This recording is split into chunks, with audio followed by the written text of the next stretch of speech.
안녕하세요. 대표입니다. 요즘에 교정에 대한 관심들이 많이 높아지고 그리고 하는 사람들 많아지고 있어요. 교정에 대한 두려움, 또 부작용에 대한 무서운 거, 그리고 그게 자꾸 커져서 저희한테 문의가 많이 들어오고 있는데요. 첫 번째로 교정을 한 이후에 잇몸이 약해진다던데 그게 진짠지.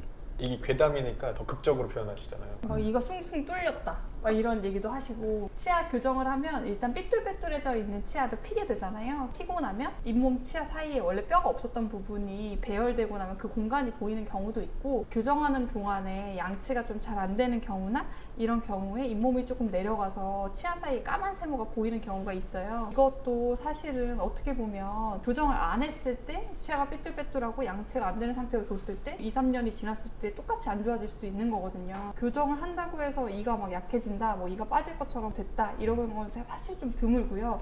전반적으로 치아들이 조금씩 짧아지는 현상이 뿌리 끝에는 약간 생길 수 있는데, 치아가 뭐 빠질 만큼 흔들린다던가 이러기는 사실은 좀 거의 드문 일이라서 무조건 짧아져서 뭐 빼야 된다 이런 거는 정말 드문 일이에요, 정말로. 그럼 짧아지면 안 좋긴 안 좋은 거잖아요. 그 짧아져서 치아 머리랑 뿌리랑 비율이 좀 있는데, 그 비율이 뿌리가 더 길 때는 아주 크게 문제는 없거든요. 비율에 큰 영향을 줄 만큼 짧아지는 경우는 또 드물어서, 사람마다 이제 안 좋게 생기는 부작용을 경험하신 분이 있는 거는 사실이지만 모든 사람이 다 생기는 건 아니다, 이렇게 보면 될 것 같아요. 두 번째가 또 있죠. 교정을 평생 해야 되나요? 라고 그 질문 많이 받아요. 네, 제가 얼마 전에 어떤 영상을 봤는데요. 교정이 6년째라는 거예요. 근데 알고 봤더니 교정은 2년에 끝났고 유지장치 4년 하고 계시는데, 교정을 평생 맞아요. 저도 봤어요. 교정을 평생 해야 된다, 교정이 6년째다 이렇게 불만을 얘기하시더라고요. 그래서 그걸 보면 그렇게 생각하실 수도 있겠다 이런 생각이 들긴 들었는데, 실제로 교정 유지는 교정한 기간 정도, 그러니까 한 2, 3년 정도 유지하면 원래 치아 상태로 돌아가려는 힘이 좀 줄어들어요. 유지 장치를 안 하면은 거의 막 다 돌아가는 거예요.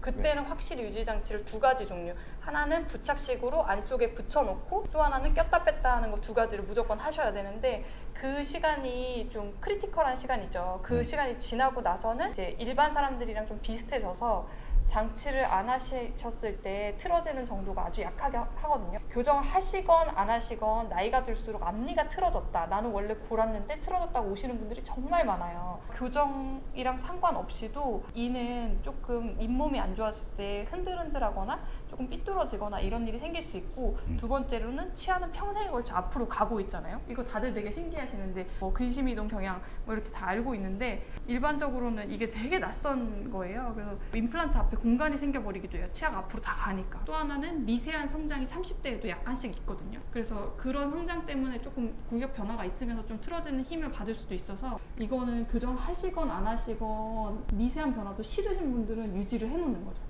돈을 들이고 공들여서 2, 3년 교정한 거를 지키고 싶다 이런 마음에서 장치를 가져가시는 거라고 생각하시면 좋으실 것 같아요. 그리고 끼는 빈도도 줄어들어요. 제가 교정해보진 않았지만 하는 환자들 보면 되게 아프고 힘들어하잖아요. 맞아요. 그 고생했는데 다시 돌아간다 생각하면 아까우니까 진짜 네. 사실은 그냥 유지장치를 해서 아름다운 이렇게 배열을 유지하는 게 좋을 것 맞아요. 같아요. 처음에 가장 중요한 크리티컬한 기간은 네, 2, 3년 그게 정도. 중요하죠. 제가 본 괴담은 턱관절이 안 좋아진다, 교정을 하면 이런 얘기 있었거든요. 해명 좀 해주세요.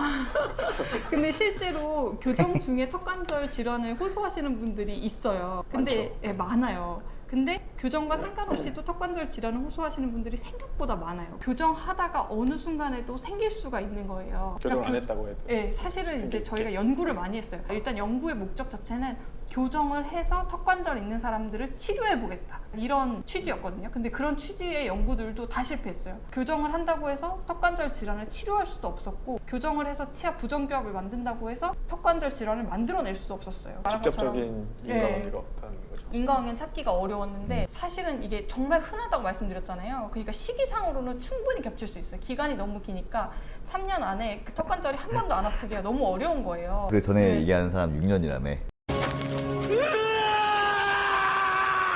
그리고 나이가 20대 초반 그리고 10대 후반에서 많이 하시는데, 이때 여성들이 턱관절이 골관절염으로 녹아들어가는 질환들이 굉장히 높아요. 교정을 해서 생겼는지 아닌지 이제 환자분들은 오해하실 수 있는 부분이 충분히 되긴 되는데, 그럼 이제 어떻게 구별을 좀 해야 될 것 같은데 어떻게 해야 돼요? 턱관절이 안 좋으신 분들은 턱관절 치료를 다 받으시고, 받으신 다음에 틀어질 수 있는 그 교합을 원래 상태로 만드는 거는 교정으로 하시면 좋으실 것 같아요. 와우.